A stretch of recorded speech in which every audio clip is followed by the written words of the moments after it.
Hello everybody, welcome back to the Big Bad Bench, and today we're going to be working on an IBM 5150.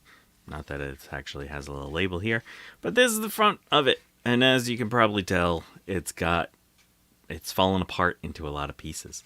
So last week on my stream, it was a total fail stream. Nothing worked. And actually, before people go away, I have a big appeal to make to the community. So as part of that fail stream, I destroyed this motherboard. Well, I didn't destroy the motherboard, but I destroyed the BIOS chip from this motherboard. And so I need the ROM file for this board. So this board, if we go to the, let's go to the retro reb. It's a QDI PX386Q, also known as the i3P495LQV3.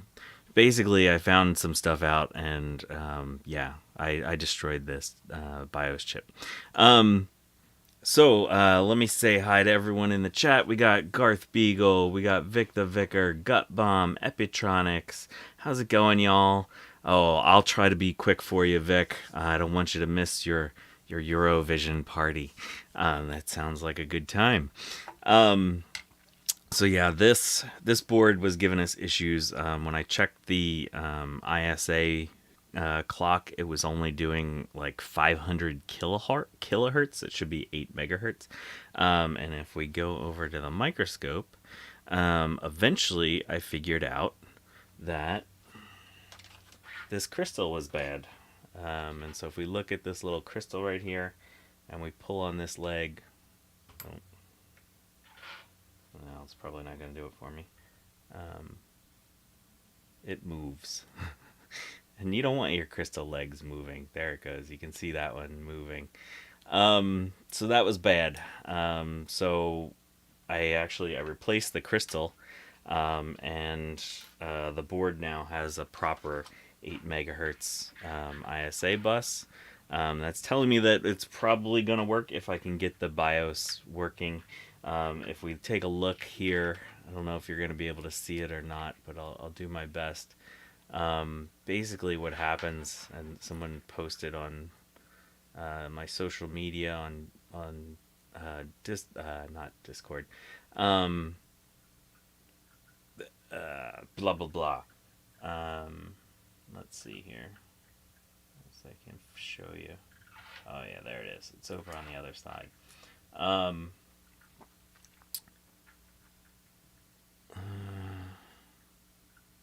What happens is that these little interconnects, you can see all the little wires that run out to the legs, they fry. Sorry, there's a lot of glare. And you can see that this little interconnect right here is gone. And so, I don't know, maybe I'll try hacking out this thing and trying to fix that. But I don't know. I need to find this BIOS file. Regardless, well, I don't know. Maybe I could rescue it if I can figure out a way to take that all apart. But anyway, that board is currently kind of dead. So let's go back to this. Yeah, Steve, that's what I was thinking, is trying to grind away. I've tried fixing some chips like that before with mixed results. But I'm gonna try to take it and see what happens. How's it going, Steve? I thought you would be away today. Plus, I'm not working on Mac stuff, so why the heck are you here? No, it's always nice to see you all.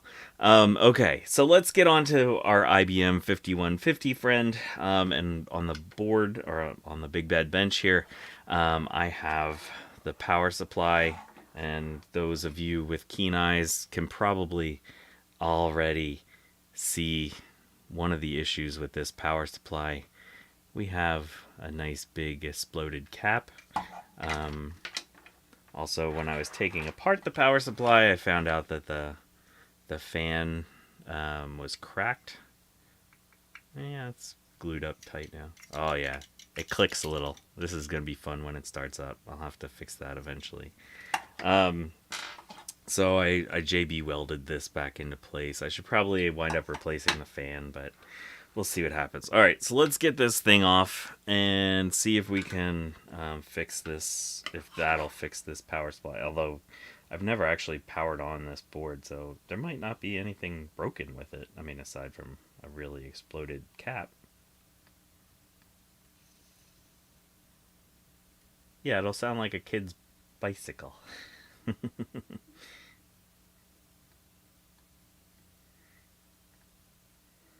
All right.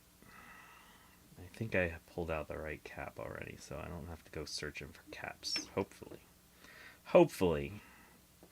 I don't trust myself after last week. Last week, oh god, nothing worked. Everything went bad. There's nice glue on here. Glue. Look at that. It's like a fish mouth or a Muppet mouth.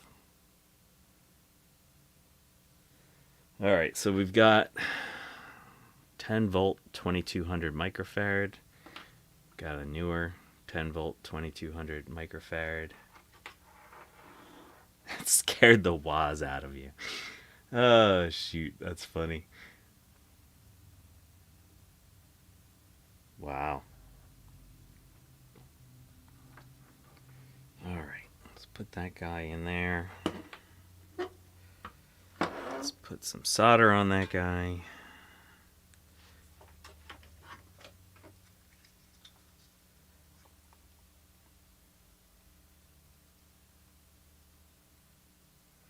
I have a feeling this might go up in smoke. I don't know. I was looking at some of the diodes. I just hit them real quick with the multimeter, and they seem to be shorted both ways. And if that's the case, then we're in trouble. I always wonder what makes a cap vent like that, right? If there's something else going on with this power supply that is bad. But we'll see very shortly. And people like explosions, so maybe we'll get some explosions happening. Oh shoot, where did I put it?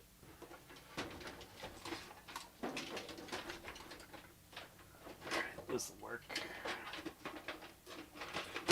I lost my side cutters around here somewhere.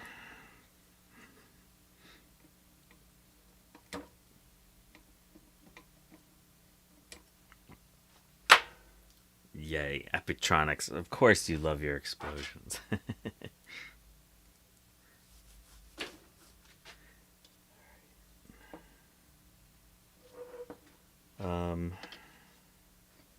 Gonna fold these over a little bit. Here we go. These will work a little bit better. Nope.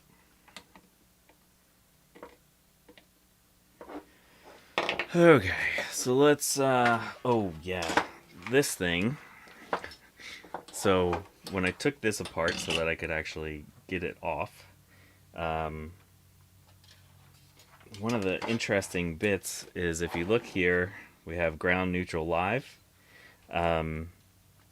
The neutral is black and the live is white, which if you do North American wiring, you know that's kind of backwards.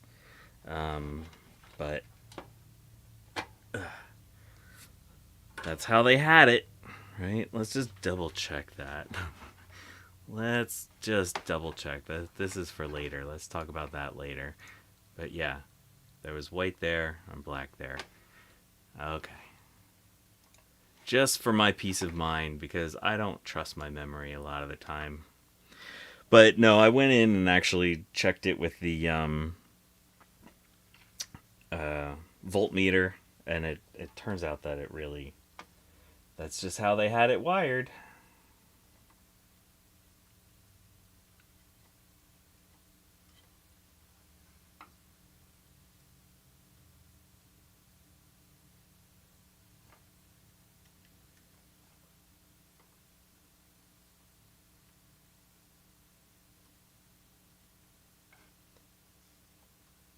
Okay, so get a little more on that one.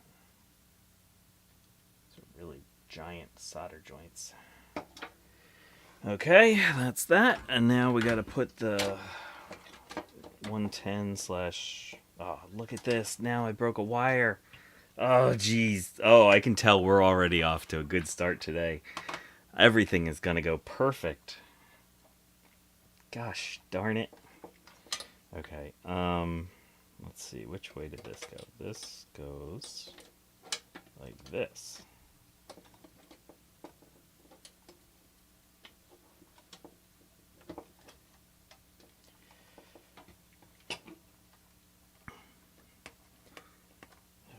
Where did those little strippers go? I hate using strippers to strip wire.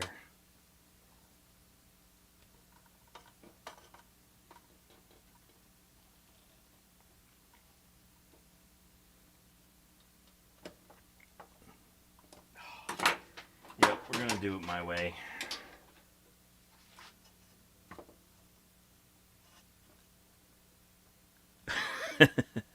Epictronics is confident that something is gonna blow up today. Thank you. I appreciate your confidence.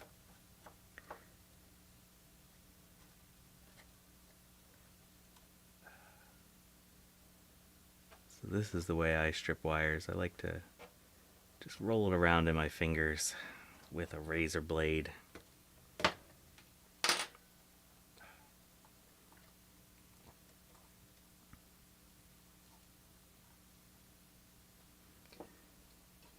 Okay.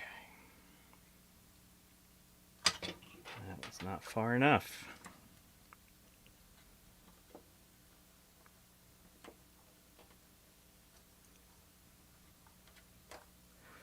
Oh yeah, I should also mention here, never open power supplies.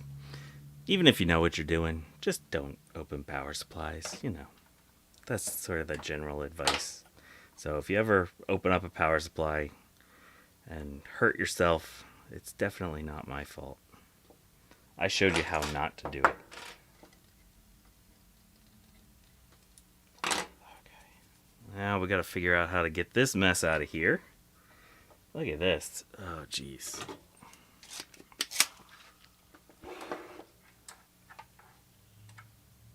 So they have this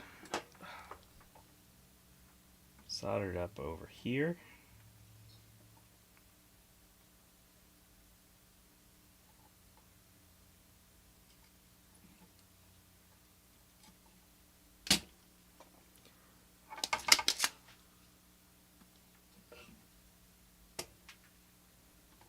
And over here.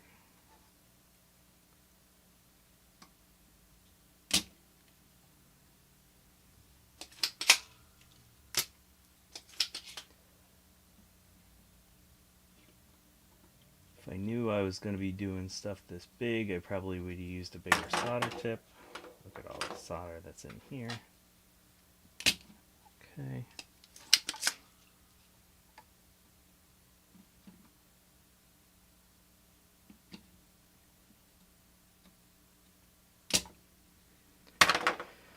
Okay, let's get this off of here.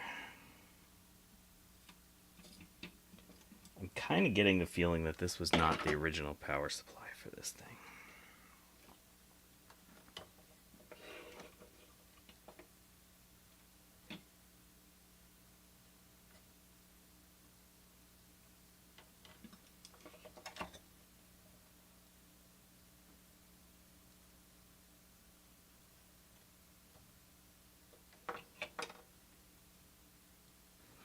I'm going to use bigger solder for this since it's so freaking massive.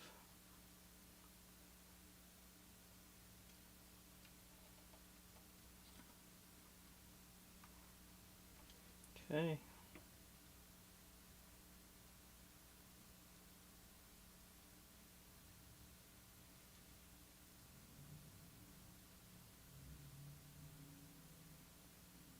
Just run solder all the way down that wire.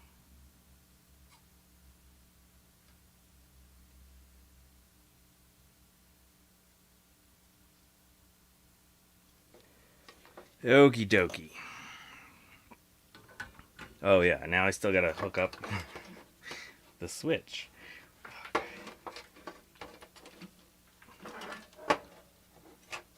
Should have done it the other way first. Oh, what a mess. So many wires. Okay, this goes here. And that goes there.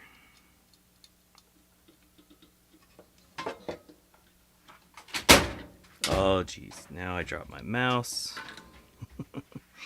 I have been on a roll of terrible streams lately. It's no wonder I'm like losing subscribers. Like, why should we watch this idiot?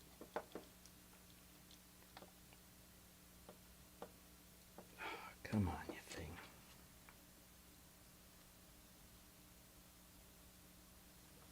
Gotta get back to the Mac stuff. I think that's where my brains work.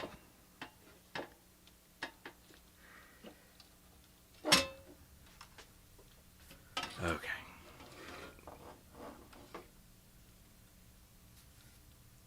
And we'll use the little solder.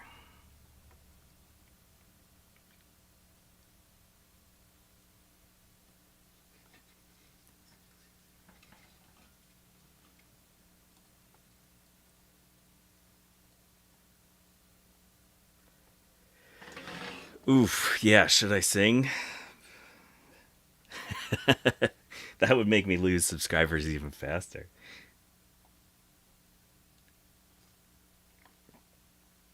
I just don't have Steve's voice. Oh, look, and I'm off screen. Yeah, I'm on a roll, man. Oh, jeez. Jeez. Jeez. Alright, let's see if we can fit this thing back together. So this little nubbin, there's a little slot here, a little tab A, slot B action going on. That goes around there like that. This goes around here like this.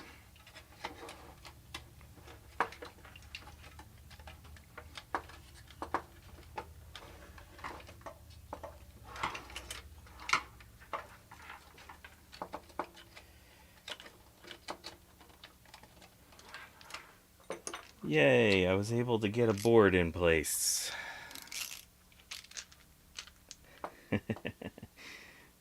Garth's seriously concerned about me. It's okay, John. It's okay.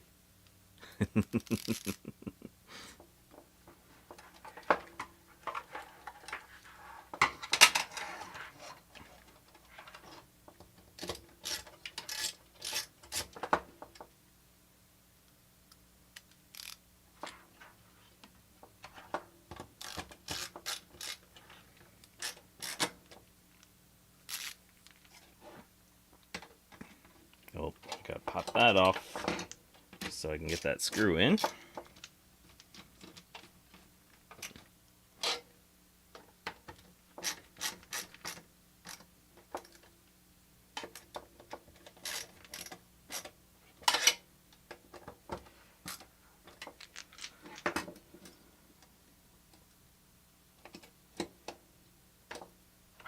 Okay, let's get wild here. Let's get some stuff off the big bad bench. Get some electricity. Gonna switch my electricity off to start. Remind me that I did that. Make sure this thing is set to off. Oh, I should probably double check to make sure that actually works before we get too far into this.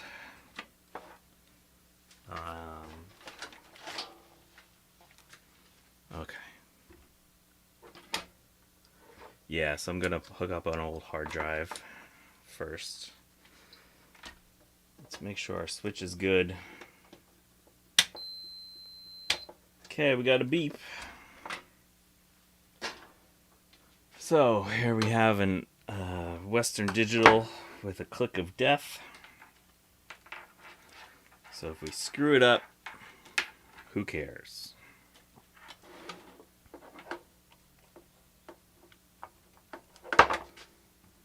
Get rid of some of these conductive things from off the bench, or at least far enough away that we won't do any damage. Let's get our voltmeter ready. guess we should take it out of continuity mode, put it on voltage mode. We'll go do our 12 volt first. Okay. Oh, you can't see this. Got that out of the way. Alright. So the first thing I'm going to switch on is my power going to the power supply. Alright. No explosion yet, so that's good. In 3, 2, 1. Haha! We got power. We only got 9.9 volts, but that might not be terrible. And the fan isn't even that bad. I can hear it clicking. Our 5 volts is at 5 volts. Huh. Woohoo. Yeah, so this might be an issue to not, because we're not really loading this well enough. But, I don't know, that's kind of a win to me. Let's check some of our other pins while we're at it. Oh, yay, there was no fire. I'm sorry, Epictronics, there was no fire. Well, no, I was not pulling for you. I really didn't want fire. I'm hoping it's not enough load, Garth. I think that might be what we're seeing. Let's see here. Alright. I'm gonna... Yay, there was no fire. Hey, that's a good one. You wanna be my merch store, Steve? So let's go.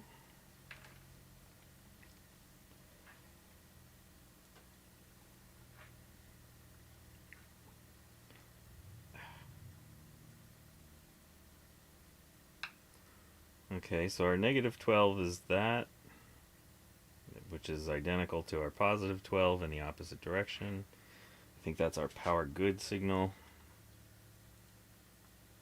Oh, you can't see what I'm doing. That's our negative 5 is a little off. Our 5 looks good.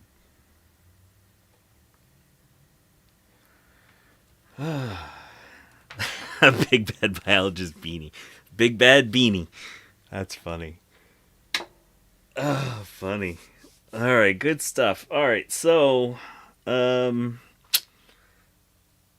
let's close this thing up and let's put this out of the way.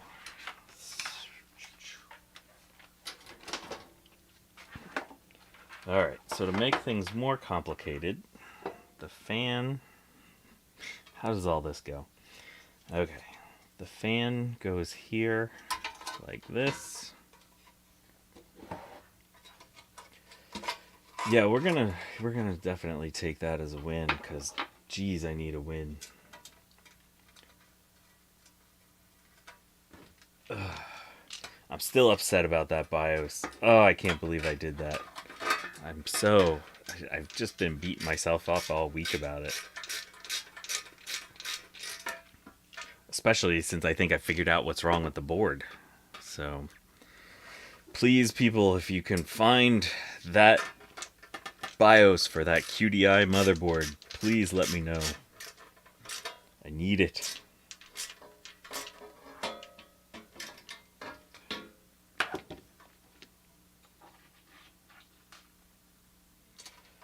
I'll try to look up a generic BIOS.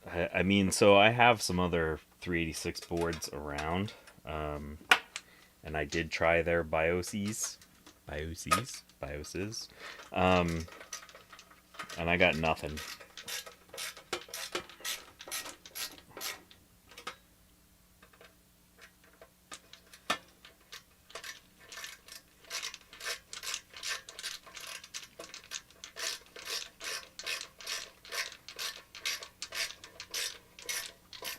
So I'll also say this power supply was really nasty. I've basically given everything a bath that was associated with this computer. This 5150 had been the home of a mouse, as I'll show you some pictures in a second. And it made itself home. That mouse was living large. It had a food stockpile. It it it was pretty darn happy. All right, so let's put this like this. Put this over here. I think that goes outside. Yep. Okay, so we got a bunch of screws over here that go to something. I think they're all these are all the power supply screws.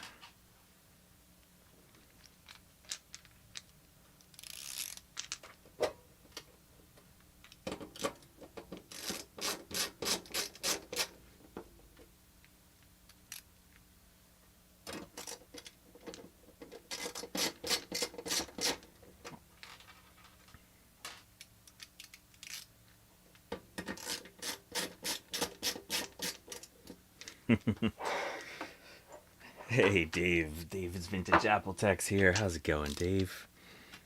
Yes, happiness through vintage computing, even for mice. I don't know. The mouse might have. The computer might not have been vintage when it started living there. Okay.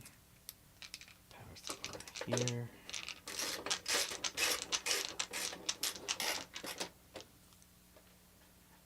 So, if you're joining us late, I made an appeal to the vintage computing community to try to find me a BIOS file. I did not explode a power supply, so we're taking that as a huge win. I think that 12 volt might be a little bit low. But we'll see what happens. We'll see what happens with everything. There are so many screws holding this power supply together.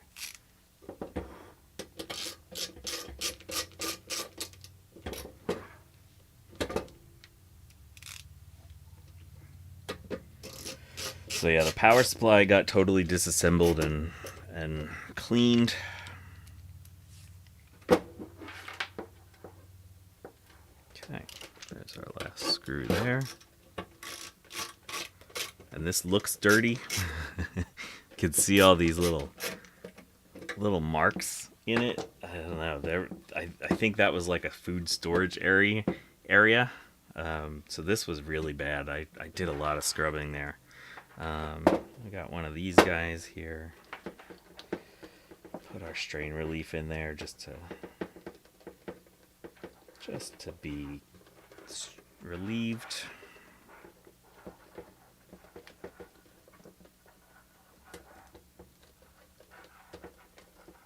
These things you gotta have them lined up real nice and then cram it in there.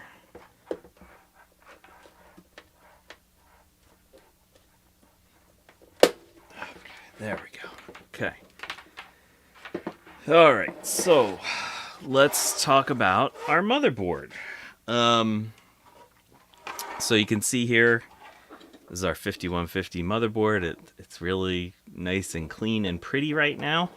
Oh, what is going on with my mouse? Okay, here we go. So let's go over and look at some pictures. So it didn't always look that pretty.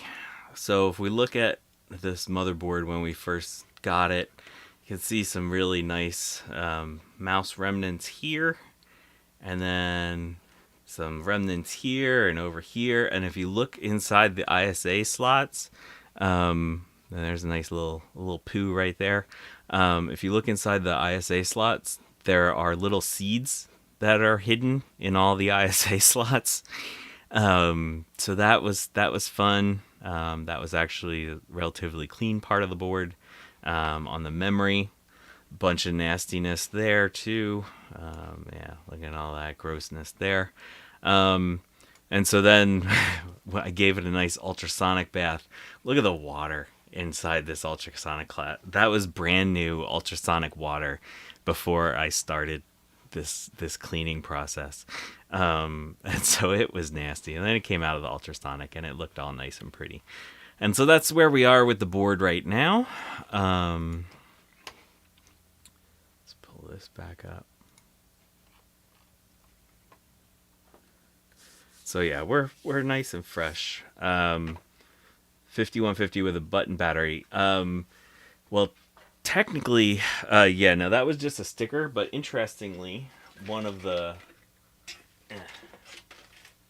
boards that was in this thing. So there was a floppy board there, but there was also this AST 6-pack plus, which has a CMOS. So the 5150 by itself has no internal battery.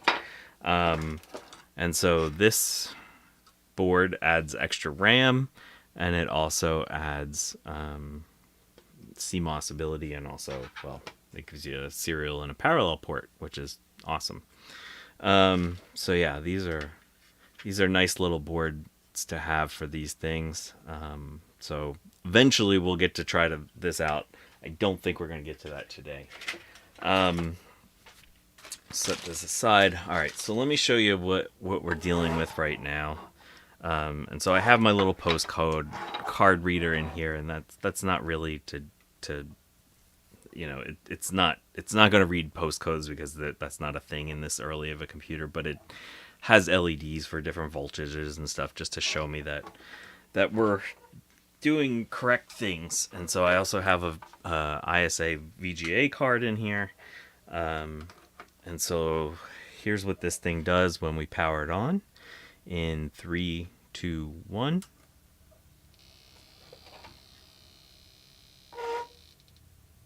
So I don't know if you heard that.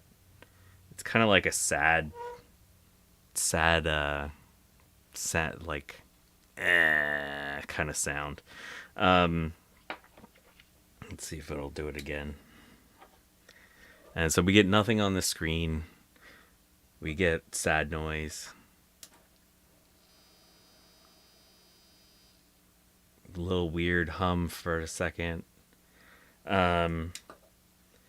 So I don't know. I one of the things I read online was that if you have too new of a power supply, which this is not a new power supply that I'm using here, it's an older light on from I think 1996, that the power good signal can come up too quickly, and that the board won't work right. So let's try our new mouse power supply here.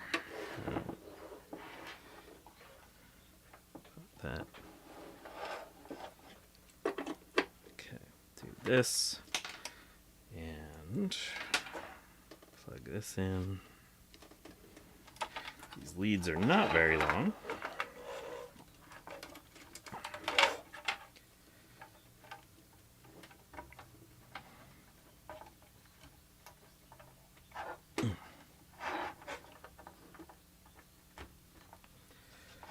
All right, let's try this one. 3, 2, 1.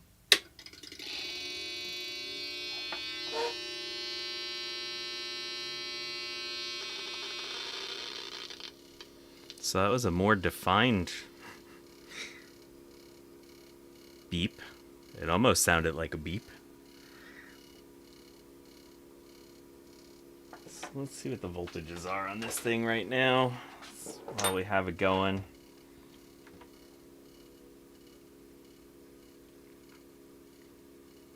Ah, see, there we go. Yep, with proper load, this thing's up at 11.9 volts, which is what we were thinking might happen here, and we're at 506. So this power supply is awesome. Okay. So that's something. That I think that's progress, sort of. It definitely sounds sad.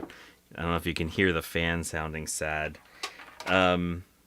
So okay. Let's set our power supply aside for a second. Let's get rid of our video card. Let's bring this fun stuff over.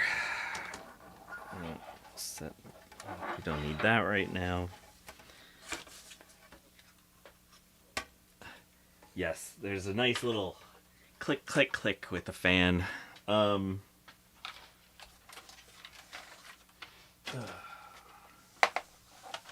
okay, so no,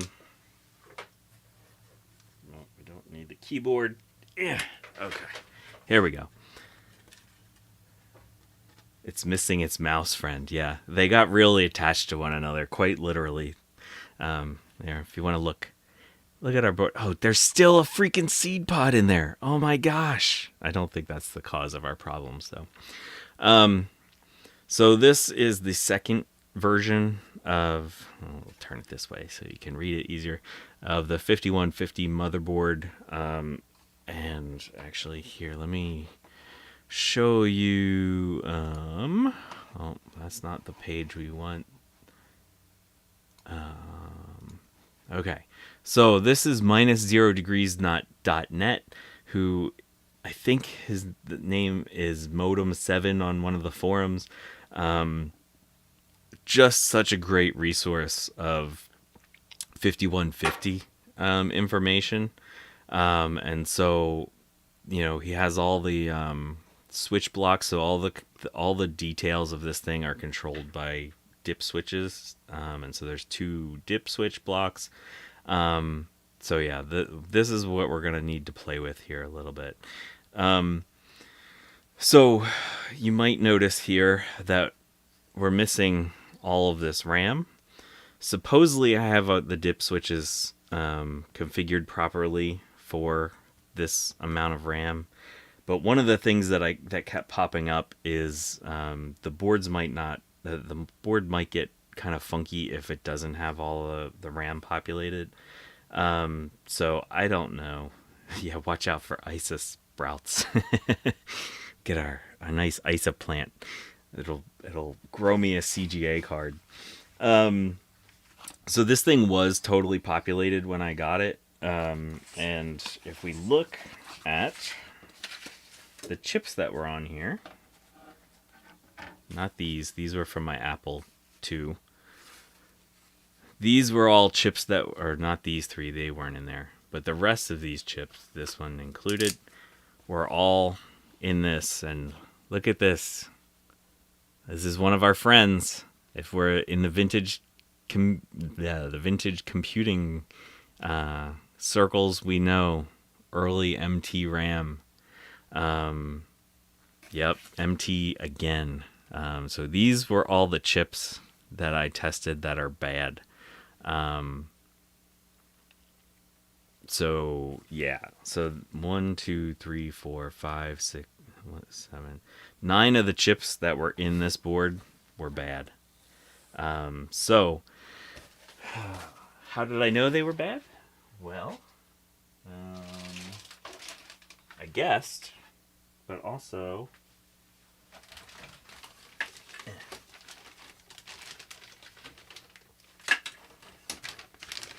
I built a thing. So this little guy, the retro chip, I can't say this, the retro chip tester pro. It's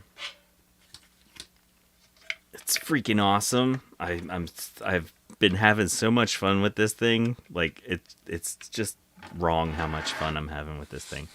So let me show you how this works. And I've just started learning how to do stuff with it, so I'm sure it has some other functions that I haven't quite figured out yet. So I'm powering this off of just a little USB power bank, turning that on, and let's see. So if we go on here, we have 2 buttons, a forward button and a back button. Okay, so we want these common DRAMs because these are 4116 or 4164 DRAMs. So I'm going to put one of these in here. 4164. We hit OK. Go forward. 4164. If you go too far, you can go back. Okay, so now it's in here. We're highlighted at the right thing. and it's doing checking. So this was a fun project to put together. It took a while. So you can see it's doing its thing. These are not super speedy, but hey, I got nowhere to be, right? Well, I mean, Vic the Vicar has somewhere to go. Yes, I left the plastic on there. But this has been really useful. I've been trying to troubleshoot my Apple II Plus. So I checked all the logic chips to prove that they were still good. And so this thing has been just, I mean, it's saved me some headaches. I guess it kind of opened up some other headaches because I found all the things that are not broken. I still haven't figured out what's broken yet. So yeah, you just pop the stuff in there, you hit the button, it goes through. Just to show you, where's the bad ones? So they're bad in different ways. So different things are like different. Oops! Oh, I hit a button. Oh, I'm gonna go back. 4164. Okay. So they all have. Yeah. See that one. That one is so bad that it couldn't even tell there was a chip inserted into it. Other ones go through the tests and eventually show up bad. But some of them are just so bad that they can't even tell that there's a chip installed. So yeah, this has been a heck of a lot of fun and super useful. So yeah, if I think for anyone that is going to the VCF East swap meet in, I think it's June, I'm going to bring this with me. And so if anyone has any little chips they want to test, feel free to bring them by. Because, hey, I bought this thing. Maybe you don't need to buy one. Share it with the community. Okay, so, and Jeremy's Vintage Hillbilly Shack is here. How's it going, Jeremy? All right, so what I have here now is a whole bunch of RAM. This was my total RAM stash that I've been, and also some other little chips that I've had for years and years. And so I went in and I checked all these. I checked all the ones that were in the board, and so I think I have enough now to fill the board. So you don't have Rifa chips that you need to test, but yeah, no. All right, so let's put in our chips here. Let's make sure we're sticking them in the right way.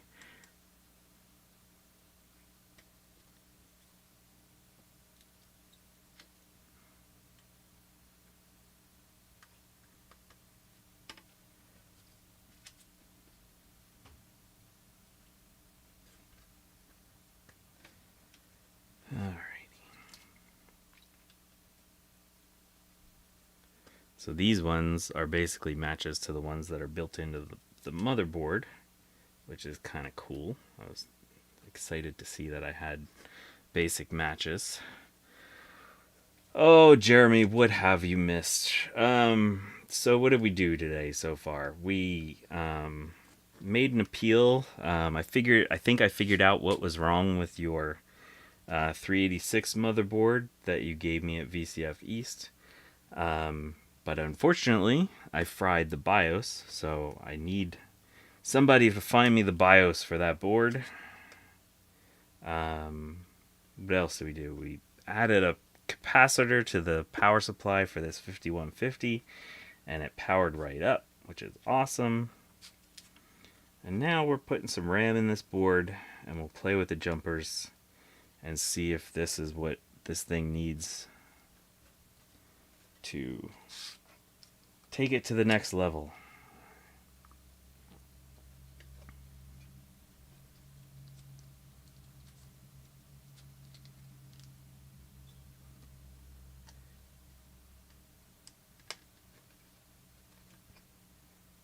Okay. One thing I'll note is that all my RAM speeds are different, but I don't think that's going to matter. So the ones on the board are 200 nanosecond. The first row that I put in are 15, and this row I'm putting in are 12. These are speedy little guys. But I think as long as it's all at least as fast as the first row, that we're okay.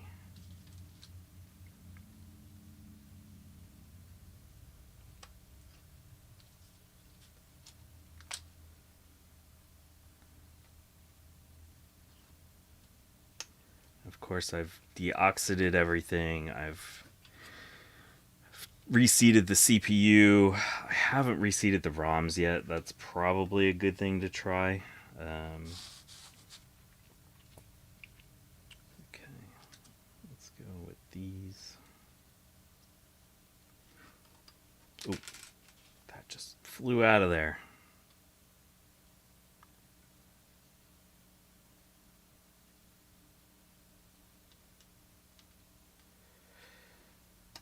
IBM PS2 model 3286. Cleaned up cosmetic conditions. That would have me intrigued, Jeremy or Vic.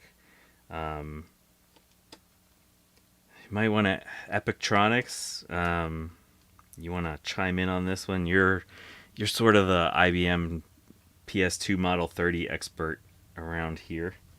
My feeling is that that's a decent price.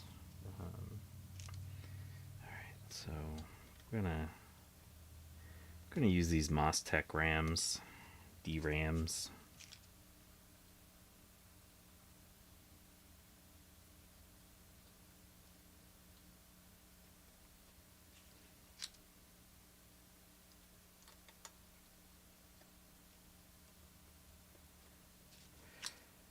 Yeah, I don't have a sense for the 286 PS2s. I have been looking for an IBM PS2 Model 70. It's just a model of that I really like, and I know those are often in the $150 to $200 range. And I haven't gotten one because I don't want to pay that for them.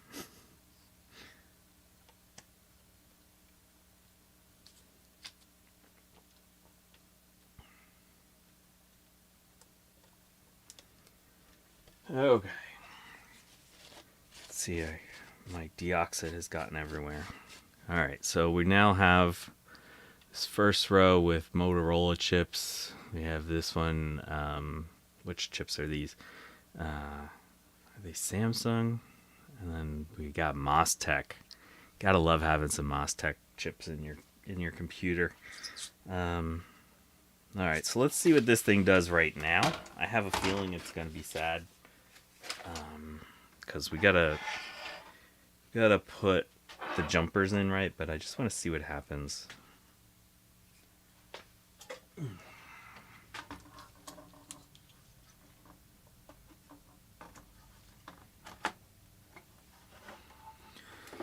Power supply. Black in the middle. Gonna connect the keyboard. Oh yeah, I haven't shown this off. This is basically the reason I bought this 5150, is it came with a IBM Model F keyboard with a little cover art for it. So this is a nice little find. Look at the metal backplate there. Beast.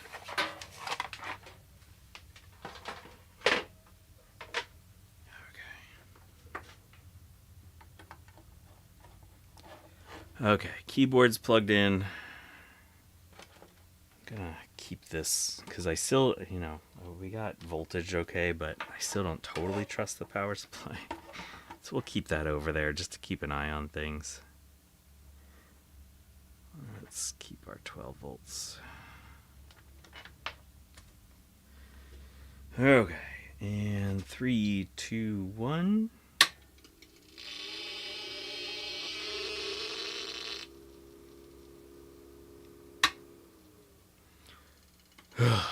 Okay, so that didn't do anything. So let's try adjusting the dip switches so that they're the proper settings for having the full 256K. So here's our board. Should we zoom in a little? You want to see this a little bit? There we go. So there's our two sets of dip switches. Okay.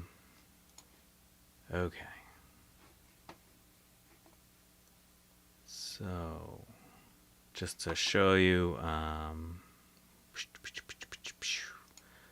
there. Okay, so here's our dip switch settings from -0degrees.net. I want to keep giving credit to them because this is such an awesome resource. Switch 1, let's say 5150 has no floppy drive, so that should be on. Switch 2, math coprocessor not installed, so that should be on. Okay, now we got to think about switches 3 and 4. So we want 3 and 4 to be off. So let's see where we're at here. So we should be on, off. Okay. So there's switch 1, on, and then we want these two to be off. Let's check back on -0 degrees. Video card type, I think 5 and 6 should be on because I have a VGA card in here, so let's just double check that. 5 and 6 are on. Okay, that's good. 7 and 8. Okay, and so this is all good. Now we got to check switch block 2 for the 64/256. Here's this. Okay, so our total RAM should be 256K, so we should be on, off, on. So let's go here, and we should be on, off, on, right? On, off, on. And then 6, 7, and 8 don't do anything, so that's all off. You can go away. Okay. On, off, on. Okay, so let's see what happens now. Let's zoom back out.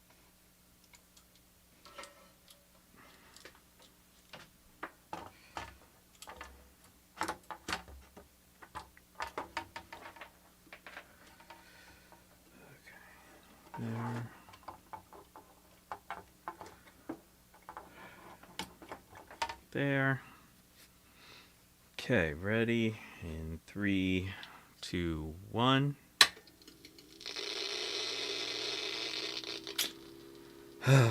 Yeah, that's not good. We've gotten no change in this so far. We're still not getting any video. Oh, I didn't plug the keyboard in that time. I don't think it's going to make a difference, but let's do it just in case.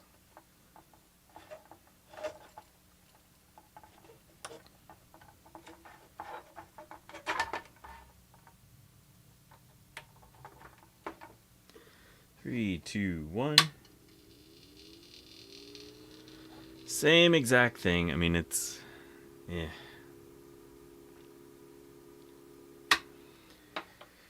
Okay, so here's what I'm kind of thinking. Given how much bad RAM was in this thing, I have a feeling we might have a bad RAM chip here. The one thing we could do... oh no, I did pull out the ROM chips. Yeah, so I've even tried that. Let's check. This was something I was getting ready to do and I forgot. Let's check to see if we have our clocks. So what I'm going to do is hook this up here. Okay. And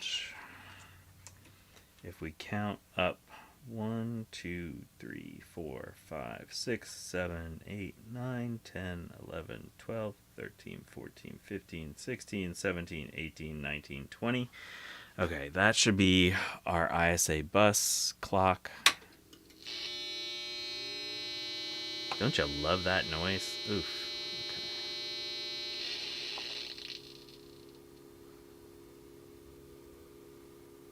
Alright, so let's go to this thing. There we go. We're basically at 4.7 megahertz, so that's what we should be at. So the clock's good. At least we know we got a clock. That's a good first step to making sure that your old system's running properly. Let's check over at the CPU. And somewhere around here, I have the pinout. So this is for an 8088. Let me show you. If we look at our pinout for our 8088, there's our clock at pin 19. So let's go back to here. And that should be right here. And if we go to our oscilloscope, yeah, 4.75, 4.8. The actual clock on these is 4.77. So yeah, our clock looks good. So we got clock. The other thing we could do is look at the RAM. So I don't know what I'm looking for here, but I just have I'm just putting the oscilloscope probe on different pins, and you can see it's doing stuff, right? This oscilloscope is kind of crappy, and so it's not going to give me great stuff, but all I'm looking for is that stuff's actually happening. And so there's stuff happening on the RAM.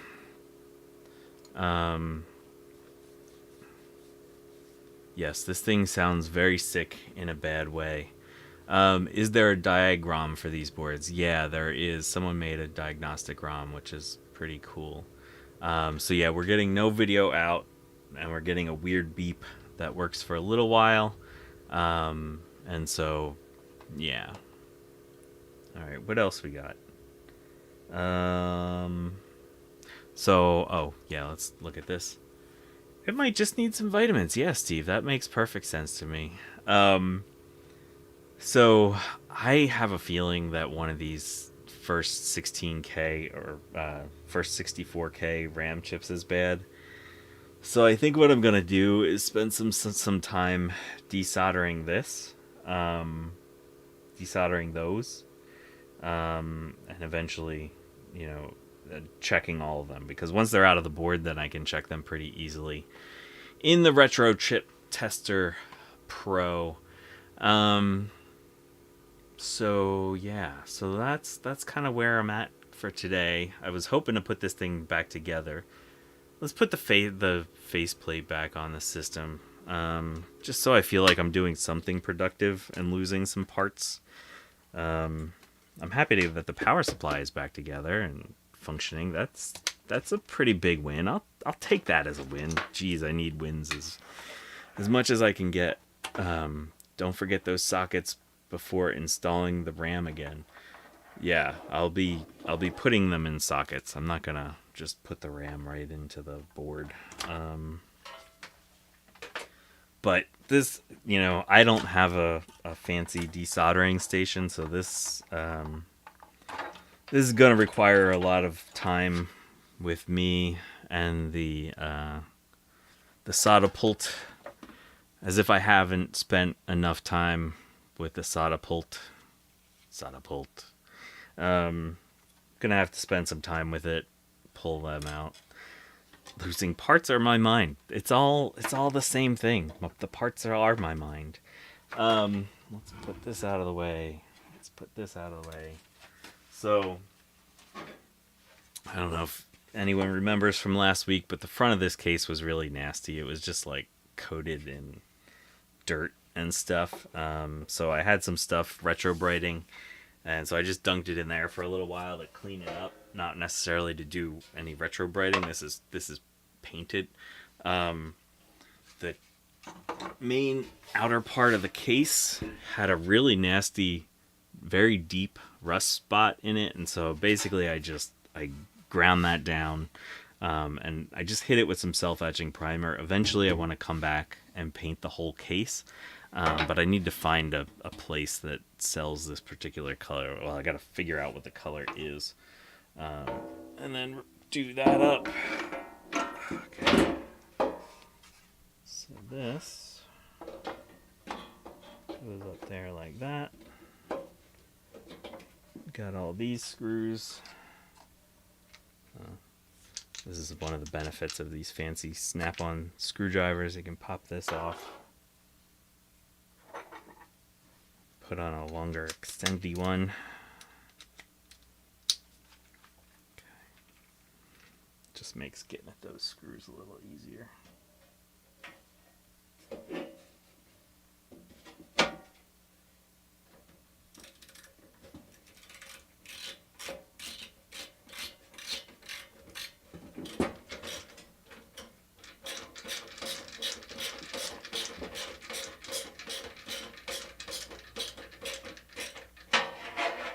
Oof. Hey Rudy, how's it going, man?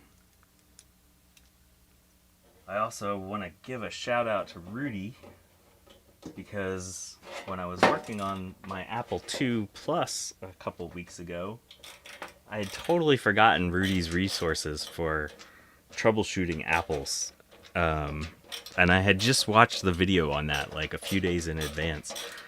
So Rudy has some really incredible resources available for troubleshooting what's wrong with apples. Unfortunately, I think my Apple II might have a bad character generator. And I think that's why my Apple II is having those vertical bars. I've tested all the other bits that show up on Rudy's list, and it seems that that's where we're at. So that kind of sucks, because that's the most expensive bit.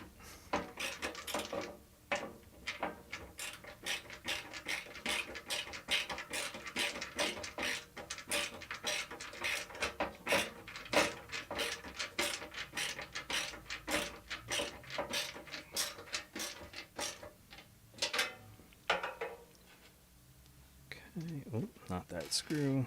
One of these. Oh, you can make a character generator ROM. That would be neat. Okay.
Okie dokie.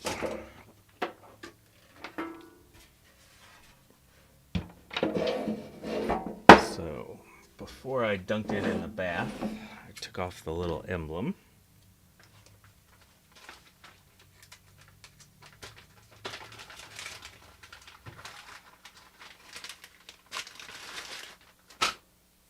I have this stuff.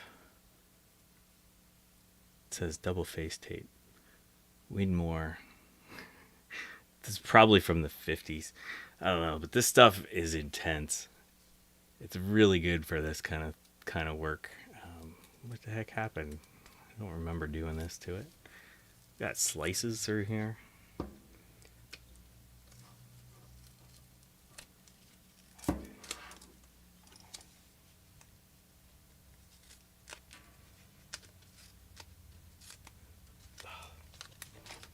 stuff is so gross. This case has more metal than most modern cars. That's true.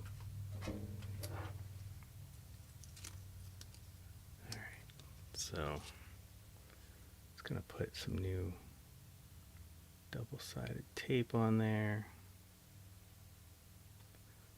I think this was stuff that was used for like putting moldings on cars. So it's pretty durable stuff.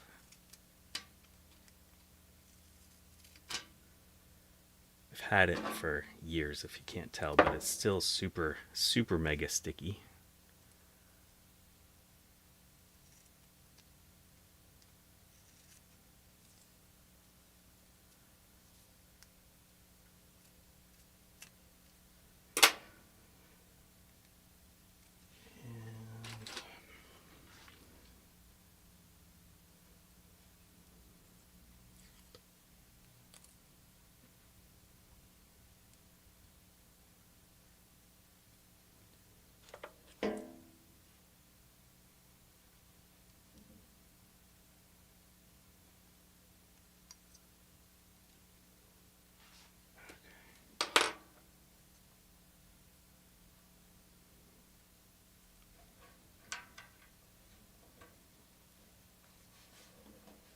All right. Yeah, it's period correct tape. That's awesome, Garth.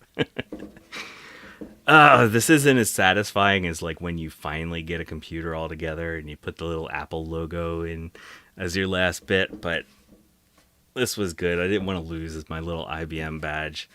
So you can see, we got a big ugly splotch of primer, but at least it's not going to rust anymore. So that was a big thing for me to get done.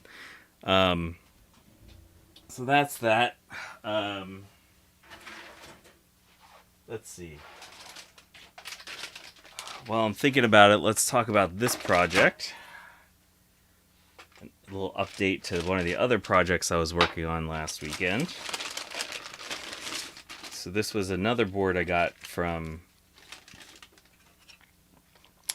Jeremy's Vintage Hillbilly Shack. It's an IBM, or it's not an IBM, it's a Samsung S330 motherboard, and it had an NEC. I think these are called the V20 chips, so it's an 8088, but it's like souped up. So I have, all right, man, have a good day, Vic. Go have fun at your party. So I was poking around on this, and this thing's basically dead. Like, there were no clock signals at all. And so I started probing around, and if you look at these disc caps, you can see that like they're not in good shape. So I was probing around, looking for shorts all throughout the board, and I found a short on this. It was on this cap right here. So then I followed that over. It went over to there was a ferrite bead here, and then a resistor, and then from there it goes over to the CPU. And so I started tracing this over to the CPU. The board is from a Vandex Plus. Okay. So then from there, where does it go? I remember tracing it somewhere.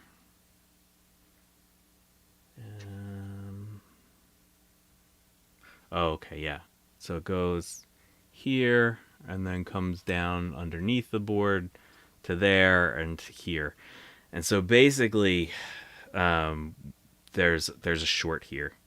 And so that's not a good thing, that there's a short somewhere. And so then I'm looking at the board, and this thing had gotten some rework. And actually, I should have noticed before, right? So you can see the original style sockets here. The CPU socket's been replaced, and there's some stuff going on.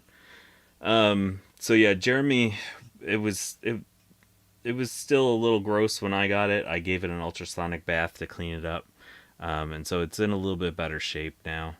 But it's still not perfect. And so basically what I'm going to have to do is I'm going to desolder this CPU socket. These are going to need to be addressed because actually these are polarized caps in a place where there should be non-polarized caps. So that's something I don't know how that's going to work. But yeah, once I figure out where the short is, then I can come back and sort of start putting things back together, start seeing if we get clocks and stuff like that. So I have made a little bit of progress with this one in finding the short. So hopefully, well, finding at least closer to where the short's going to be. But hopefully we'll clean that up and get that sorted out. So yeah, the other thing I found with this board is, so this is the socket where the BIOS was. This is, you can see all the legs of the BIOS chip. One of them had some work done. This one was totally bent over.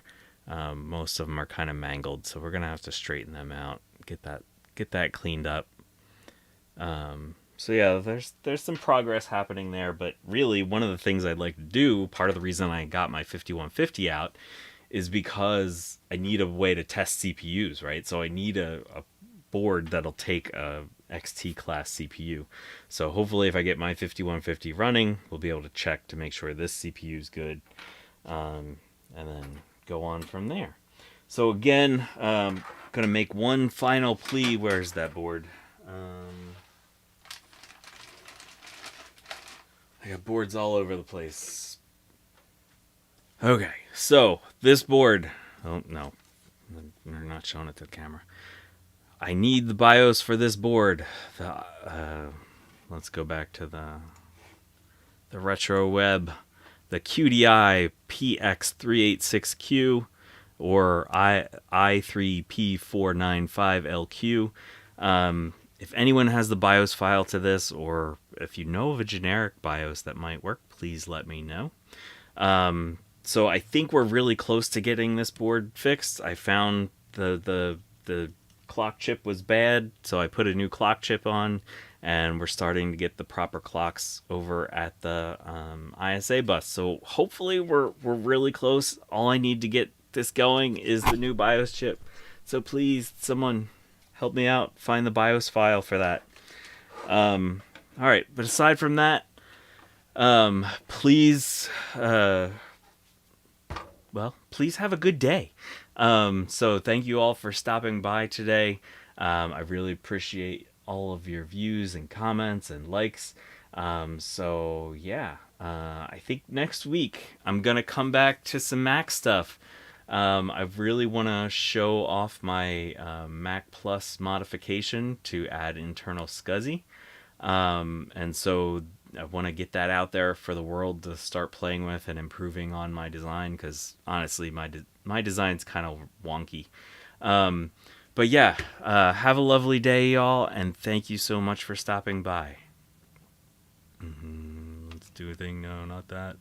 How do we get out of